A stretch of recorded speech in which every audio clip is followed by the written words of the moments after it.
আসসালামু আলাইকুম। ওয়ালাইকুম আসসালাম। শোনা যায় না? হ্যাঁ, শোনা যায় ভাই। আমি কি আপনাকে ভিডিও কল দিব? আরে না না না, দিতে হবে না আপনার। মজা করেন, আমি এমনি সারাদিন একটু বাইরে টাইরে ছিলাম। ধরো। আচ্ছা, অডিয়েন্সের উদ্দেশ্যে কি বলবেন ভাই?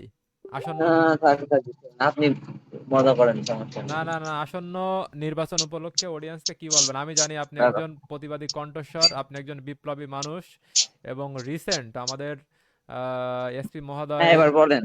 এসপি এবার বলেন। মহোদয় আমাদের সখীপুরে এসেছিলেন। সেই সময় আমাদের আবিদ হাসান তানভীর আমার খুব কাছের কলিজার ছোট ভাই, বক্তব্য শুনে আমি রীতিমতো তার ফ্যান সেখান থেকে।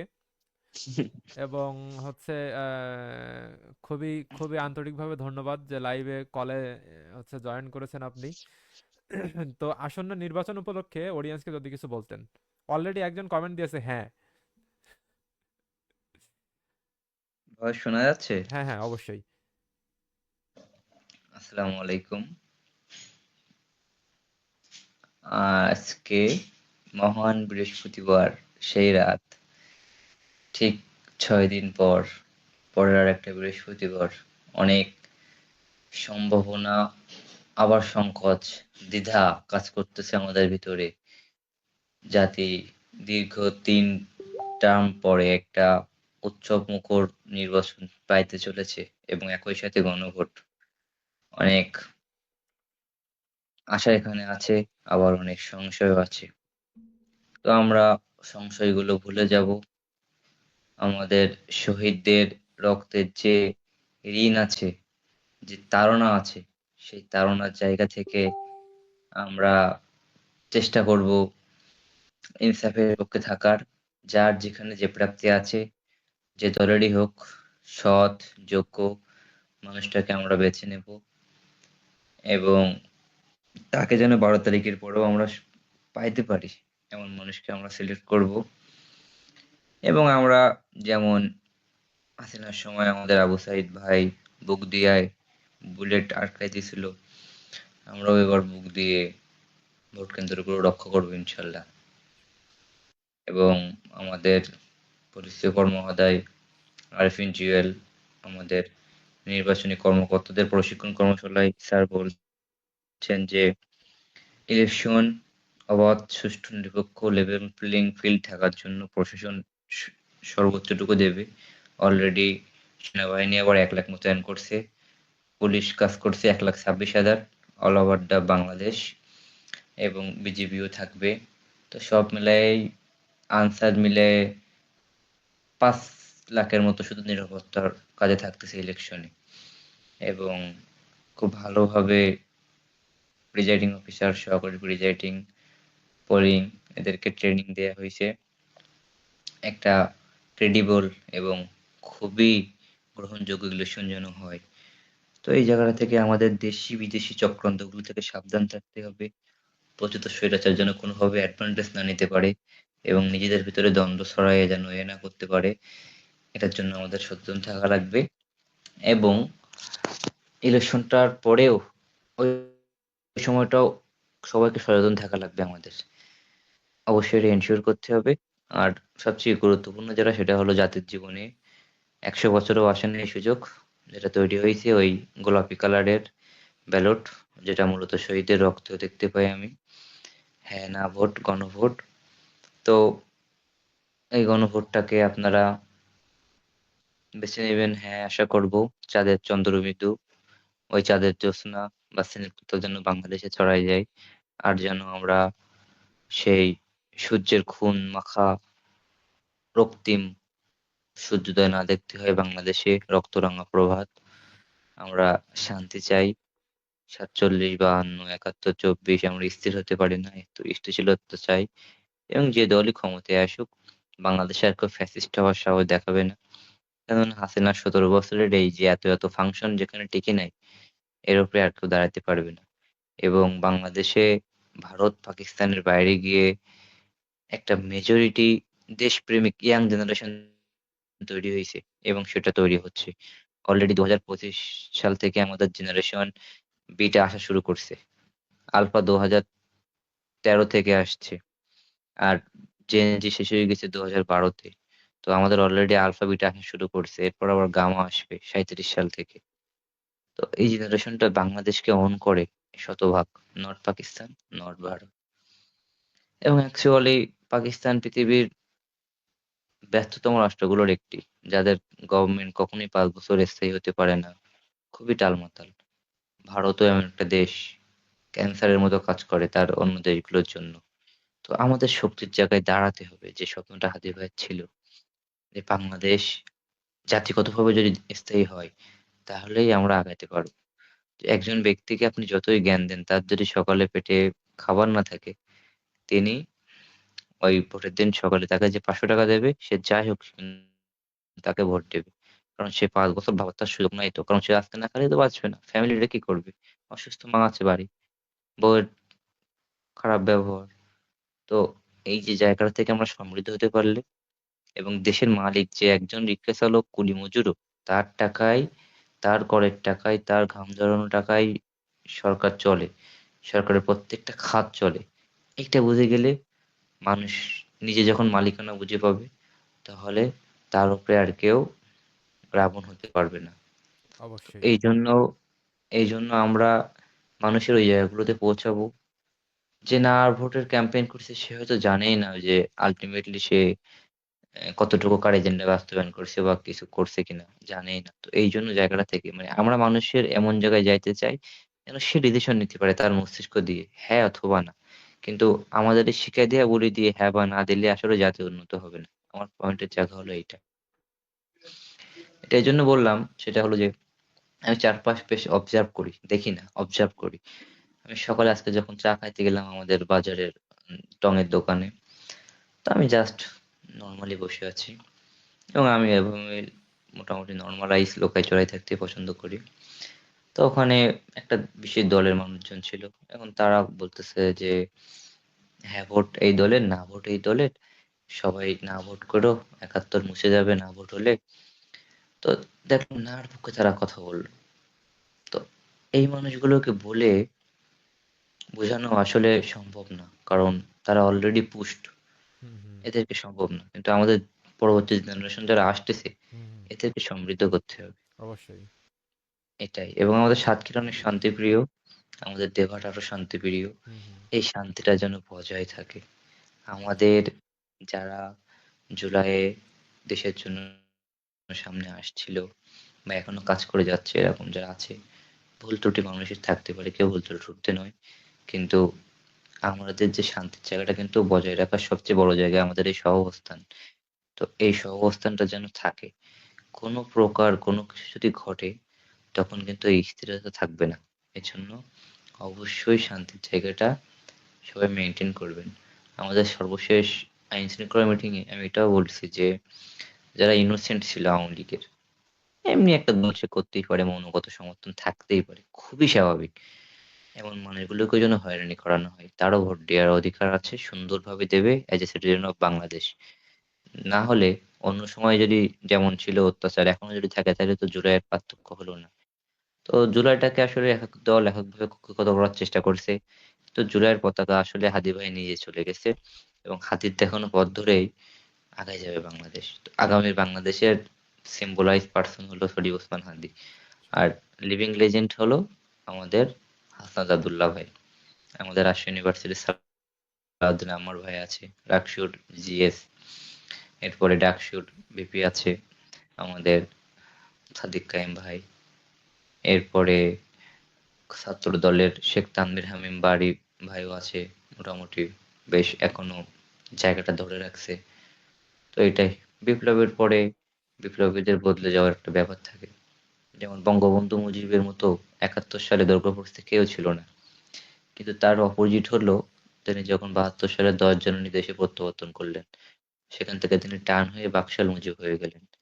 তো আমরা ইতিহাসে যার যেটুকু চরিত্র ততটুকু সম্মান করব, যার যতটুকু নেগেটিভ চরিত্র সেটুকুকে আমরা ঘৃণাও করব। কারণ ইতিহাস লেখা হয় খুবই নিরপেক্ষ কলমে, নিরপেক্ষ মানদণ্ডে, এবং ইতিহাস কখনো রেখে যাওয়া যায় না, ঢেকে রাখা যায় না। একদম মাটি চাপা দিলেও সেটা ফুলে ফুসে কোনো না কোনো দিন বের হয়ে আসে। আসার জায়গা আমাদের অনেক সর্বাঙ্গে ব্যথা, যেটা বলা হয় সত্য কথা। কিন্তু আসার জায়গা এটা যে এবছর ক্লাস 4 এবং 5 এর 6টা বই পুরাই চেঞ্জ করছে। এত সুন্দর করছে বইগুলো, অসাধারণ। এবং ইতিহাস ঠিক যা যতটুকু ততটুকু রাখছে। অনেক সুন্দর করছে এই 2 ক্লাসের বই। তো আমাদের বইগুলোর দৃষ্টিকোণ, পয়েন্ট অফ ভিউ এমন হওয়া উচিত। এবং আমরা সবসময় পজিটিভ চিন্তাভাবনার জায়গা রাখবো। যেমন আমাদের আসিফ নজরুল স্যার, আইন উপদেষ্টা এবং বর্তমানে ক্রিয়া উপদেষ্টাও। ওনার নিয়ে অনেক বিতর্ক আছে। রিসেন্টলি ওনার একটা বক্তব্য আমার খুব ভালো লাগছে। পুরো মন ছুঁয়ে গেছে। বক্তব্যটা হলো যে, আমি আগে সারাদিন সকালের সমালোচনা করতাম, সারাটা দিন। মানুষ আমাকে ভীষণ ভালোবাসতো। আর এখন আমি সারাদিন দুহাতে কাজ করি, রাত 2টা পর্যন্ত জাগি, আবার ভোরে উঠি।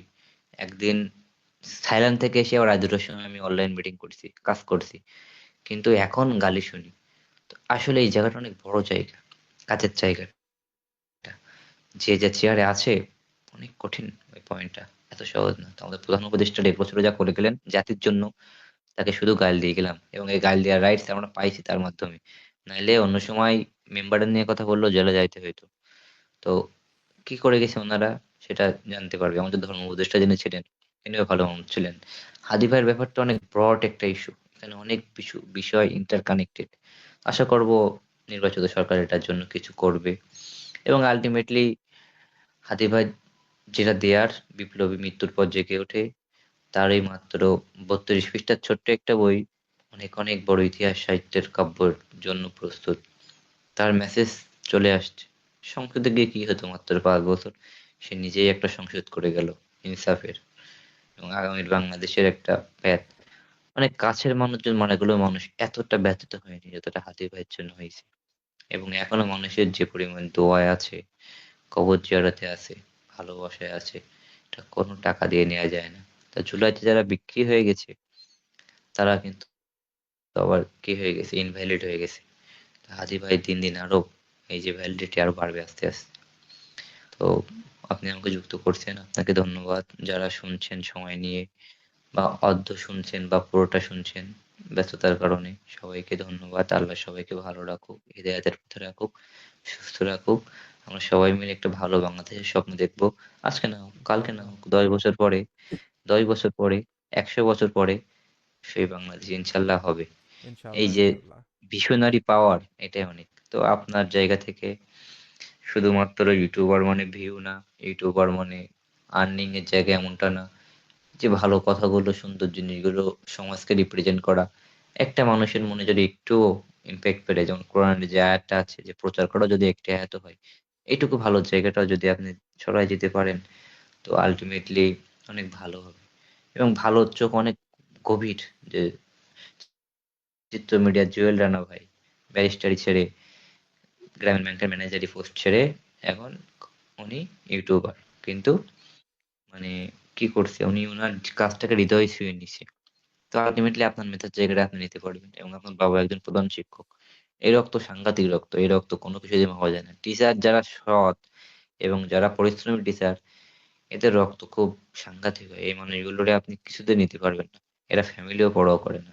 আমি আমার জীবনে এরকম টিচার সান্নিধ্য পাইছি বলে আজকে আমি এরকম জায়গায় আসতে পারছি। আমার দাদুও টিচার ছিলেন। তো ওই জায়গা থেকে আপনার জন্য অনেক অনেক দোয়া থাকলো, শুভকামনা থাকলো। এই আর সর্বশেষ 18 তারিখে সম্ভবত সাহারি হবে, 19 তারিখে রোজা, এমন কিছু। 12 তারিখে ভোট। আপনার বয়স অনেক হয়ে গেছে, চুল টুল কম আছে, দাড়ি টাড়ি হয়ে গেছে, বয়স কম হয়নি। 14ই ফেব্রুয়ারি বিয়ে শাদীটা করে ফেলেন, দাওয়াত দেন, ছুটি আছে। ইনশাল্লাহ। ইনশাল্লাহ ভাই। ইনশাল্লাহ ইনশাল্লাহ বললে হবে না, ইনশাল্লাহ জোর থাকা লাগবে। ভাই এই মেয়ে দেখতে হবে ভাই।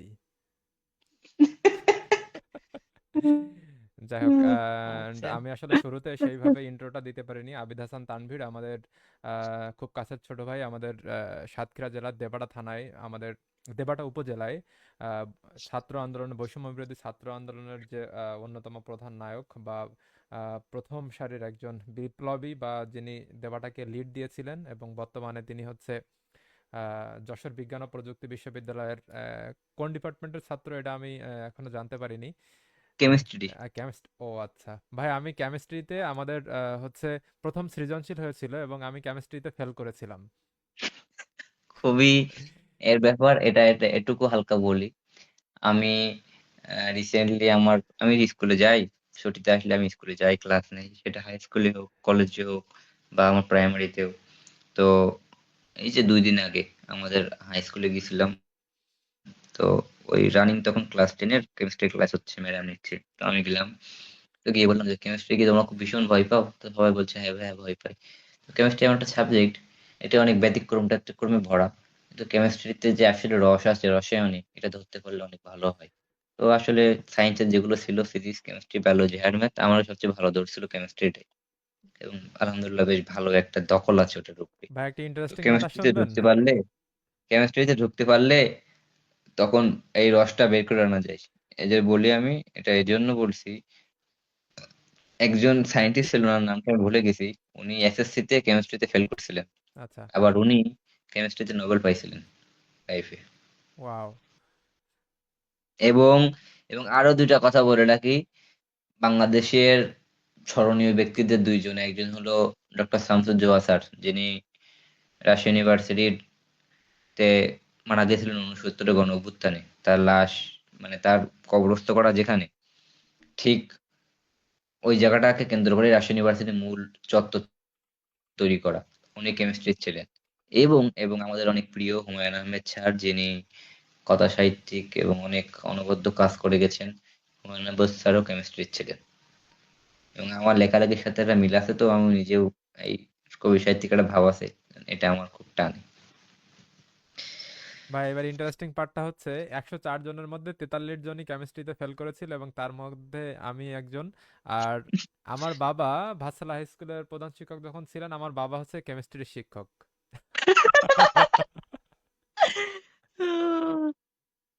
And তার পরপরই আমি হচ্ছে নেভিতে পরীক্ষা দেই, 1850 ক্যান্ডিডেট পরীক্ষা দেয়, তার মধ্যে আমি সেকেন্ড হই, যে ফার্স্ট হয় সে মেডিকেল আউট হয়, and তারপরে আমার মানে বিনা পয়সায় ফান করতে গিয়ে চাকরি হয়।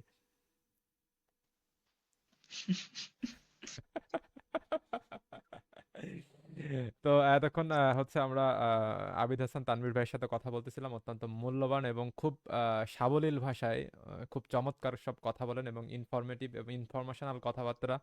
তো আবিদ হাসান তানভীর ভাই, আপনাকে অনেক ধন্যবাদ, এবং ছোট ভাই হিসেবে স্নেহ বা রেসপেক্টের জায়গা সবসময়ই থাকবে, এবং ইনশাল্লাহ দোয়া করবেন। সবসময় এরকম সত্য ন্যায় এবং ইনসাফের পথে দেশে স্নেহের চলতে জায়গা না, থাকবেন। রেসপেক্টের জায়গাও না, ভালোবাসার জায়গা, ভাই টু ভাই।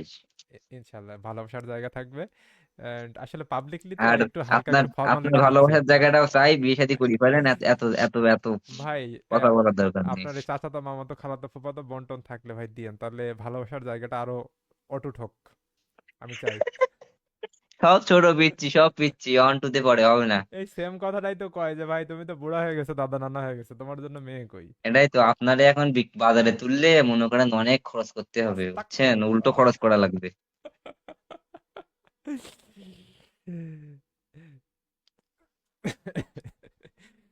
ভাই এই কথা শুনে অডিয়েন্স দৌড় মারিছে।